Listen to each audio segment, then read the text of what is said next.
अब हम पढ़ेंगे Kohlrausch law.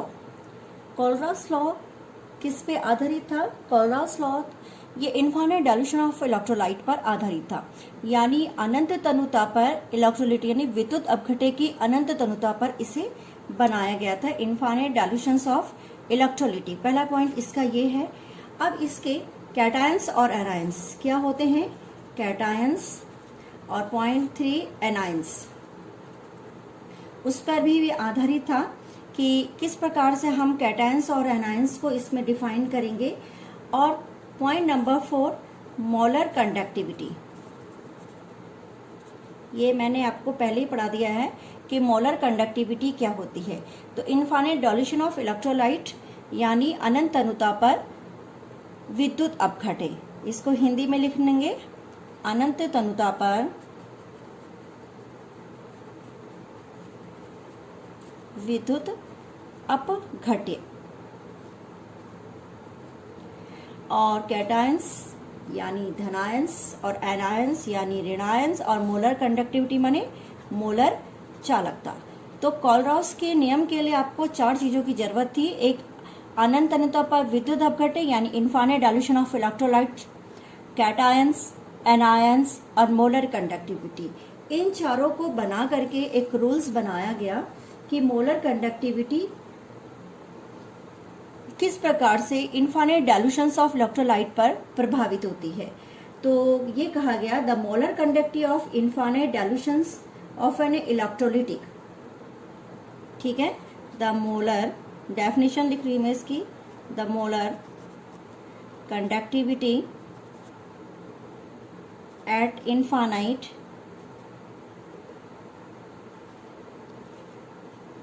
Dilutions of an electrolyte, ठीक है।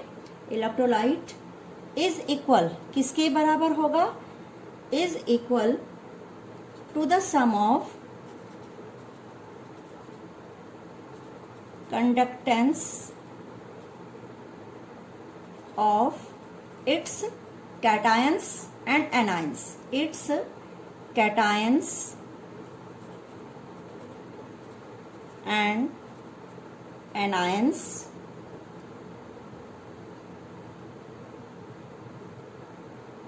ठीक है। अब हम इसको समझने की कोशिश करते हैं क्या है the molar conductivity eight infinite dilution of an electrolyte, यानी किसी भी अनंत तनुता पर, यानी अगर उसकी आप डाइल्यूशंस को अनंत कर दें तो अनंत तनुता पर कंडक्टिविटी, मोलर कंडक्टिविटी यानी मोलर चालकता प्रत्येक विद्युत अपघटे की, यानी इलेक्ट्रोलाइट प्रत्येक विद्युत अपघटे की मोलर चालकता अनंत तनुता पर उसके धनात्मक कैटायंस यानी धनात्मक और एनायंस यानी ऋणायंस की मोलर चालकता के क्या होता है? योग के बराबर होता है। यानी अगर हम मोलर कंडक्टिविटी की बात करेंगे तो वो किसी भी अनंत तनुता पर किसी विद्युत अपघटे की electrolytic infinite dilution of electrolyte यानी किसी विद्युत अपघटे की अनंत तनुता पर जो कंडक्टिविटी होती है वो किसके बराबर होती है? उसके धनायंस और ऋणायंस के योग के बराबर होती है।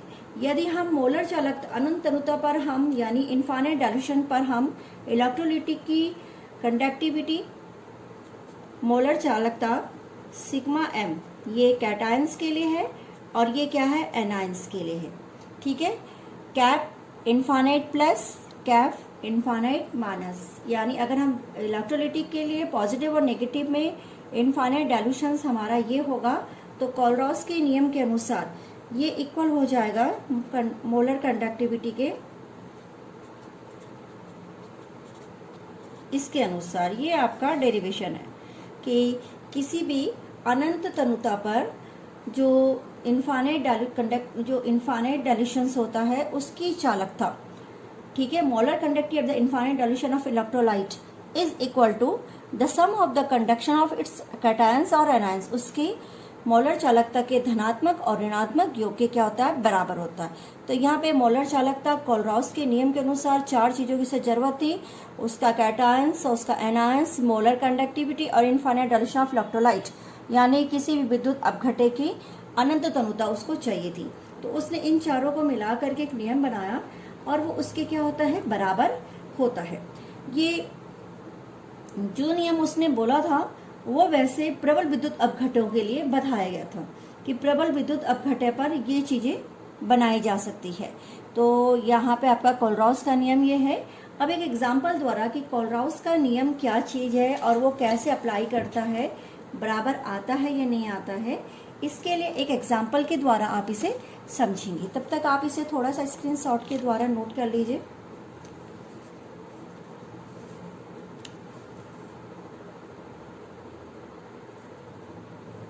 ठीक है, अब आप इसमें लिखिए कि किस प्रकार से इसका मान कितना हम कैसे रखेंगे। तो यहाँ पर मैंने इसकी वैल्यूज आपको लिखना सिखाया है। तो लिखेंगे सबसे पहले, जैसे हमने एक एग्जांपल दिया आपको KCl, ठीक है, एक इलेक्ट्रोलिटिक सॉल्यूशन दिया KCl, और KCl में मैंने कहा उसका मोलर चालकता का मान कितना आ गया आपके पास 149.86, ठीक है। ये उसका कौन सा मान है, विद्युत अपघटन का आपके पास पॉजिटिव वैल्यू है, ठीक है। अब इसमें दूसरी वैल्यूज आपके पास है KCl और आपने दूसरा लिखा इसी में NaCl। NaCl का मान है 126.45 एंड KBr इसकी वैल्यूज है आपके पास 151.92 एंड NaBr तो इसकी वैल्यूज है 128.51।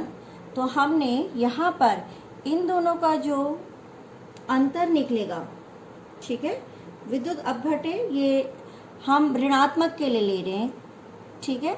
यहाँ पे ये KCl बराबर Cl बराबर आपके हो गए।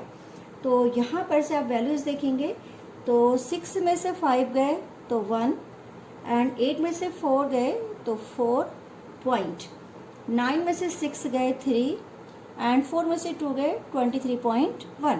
यानी अगर हम किसी आणविक चालकता या मोलर चालकता के विद्युत कोलराउस के लिए किसी निश्चित ताप पर युग्म लें, विद्युत अपघटन के युग्म लें जिसमें धनायन और ऋणायन उभयनिष्ठ हो, यानी या तो धनायन उभयनिष्ठ हो या ऋणायन उभयनिष्ठ हो। तो यहाँ पे कौन उभयनिष्ठ है, ऋणायन उभयनिष्ठ है, ठीक है, यानी कॉमन है। तो उनके लिए अनंत तंतुओं पर जो मोलर कंडक्टिविटी है वो ये आएगी आपकी 23.41। अब मैंने दूसरी बारी में प्लस के लिए ले लिया है, देखो ये K पॉजिटिव और Na पॉजिटिव, तो इनका जो डिफरेंसेस है वो आया हमारे पास सेम आएगा 23.41।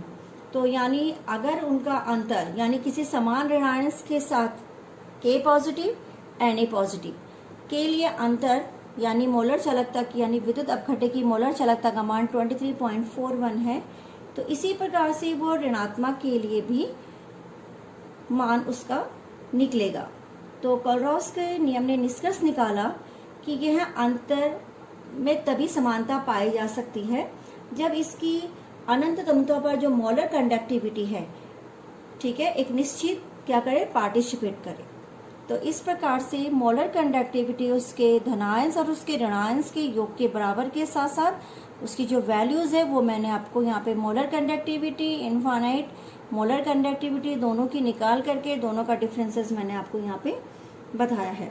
तो ये समान ऋणायन होने के कारण उसके अपघटनों के लिए कंडक्टिविटी, ये मोलर कंडक्टिविटीज कहाँ पर, इनफाइनाइट सॉल्यूशंस के लिए, इनफाइनाइट इलेक्ट्रोलिटिस के लिए इतना आएगा 23.41 आएगा। तो ये सब एग्जाम्पल्स है कि हम कैसे कोलराउस के नियम को एग्जाम्पल के द्वारा समझा रहे हैं। देखिए अब हम इसी को थोड़ा सा और आगे बढ़ाते हैं। तो इसके एग्जाम्पल का हम किस प्रकार से निर्धारण करेंगे, तो एप्लीकेशन ऑफ कोलराउस लॉ लिखते हैं।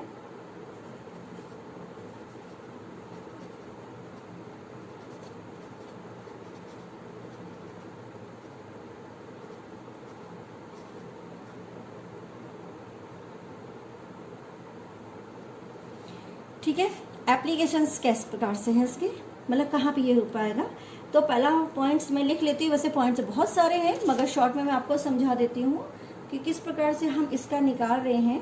तो हमने निकाला एक एसिटिक एसिड के लिए निकाल रही हूँ जो वीक एसिड के नाम से भी जाना जाता है, ठीक है।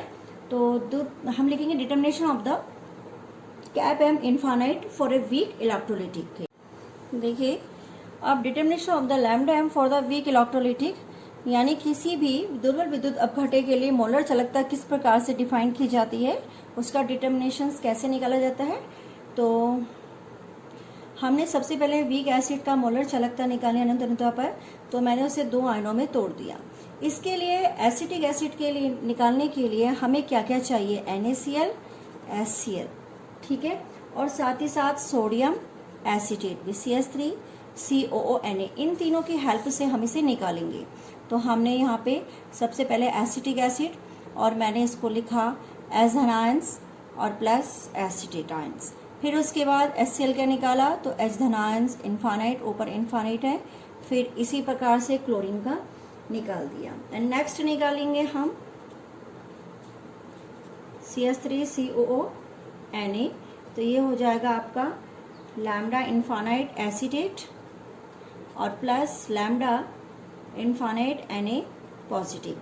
फिर हमने तीसरा निकाला NaCl का, तो ये हो जाएगा आपका लैम्डा इनफाइनाइट अनंत अनुता पर मोलर चालकता सोडियम की और अनंत अनुता पर मोलर चालकता क्लोरीन की। अब हम इनको क्या कर देंगे, आपस में जोड़ देंगे। कौन कौन सा जोड़ेंगे, ठीक है, ये भी आपको थोड़ा सा ध्यान देना है। तो हम इसमें क्या करेंगे, HCl वाला और सोडियम एसीटेट इन दोनों को जोड़ते हैं और NaCl वाले को इसमें से क्या करेंगे, घटा देंगे। तो हमारे पास जो इक्वेशन है HCl वाली, वो इक्वेशन नंबर क्या है 2, ये 3 और ये क्या है 4। तो मैंने 2 + 3 आपस में जोड़ी, तो ये हो जाएगा lambda infinite M HCl plus lambda M infinite CH3 COONA और माइनस लैम्डा M NaCl। ये मैं माइनस कर रही हूँ इसके साथ, है ना। तो जब आप जोड़ रहे हैं तो आप एल्डेहाइड आयंस और Cl आयंस इसको ऐसे रखेंगे, lambda infinite aldehyde ion plus lambda infinite Cl negative एक ब्रैकेट में रखा, फिर plus lambda infinite CH3 COO, ठीक है, और plus lambda infinite Na positive एक ब्रैकेट में रखा। देख लीजिए थोड़ा सा दिखाई दे रहा है साफ साफ, ठीक है। उसके बाद हम इसको आगे की ओर बढ़ाएंगे और यहाँ पर हम माइनस कर देंगे, minus lambda Na positive infinite और प्लस लैम्डा इनफाइनाइट नेगेटिव, ठीक है, तीसरा वाला मैंने माइनस कर दिया। तो दिस इक्वल आपके पास क्या आया, आप ये देखिए, जब आप जोड़ रहे हैं तो क्या क्या कटेगा, Na से Na कट जाएगा, क्लोरीन से क्लोरीन कट जाएगा, तो आपके पास H और Cl वाले बचेंगे। तो हमने लिखा बराबर करके लैम्डा इनफाइनाइट एल्डेहाइड आयंस और plus lambda infinite CH3 CO acetate ions, ठीक है। इसकी मोलर चालकता को आप बराबर करके lambda infinite M CH3 COOH पूरा एक साथ जोड़ देंगे, ठीक है। तो यानी कहने का अर्थ है ये पूरा मिला करके ये आया, ठीक है। तो इस पूरे की वैल्यूज ये है। तो HCl acetate ion sodium acetate के ज्ञात होने पर हम एसिटिक अम्ल की लैम्डा M की क्या कर सकते हैं, गणना कर सकते हैं। इस प्रकार से हम दुर्बल विद्युत अपघटे में से एक बार लिख लेती हूँ पूरा।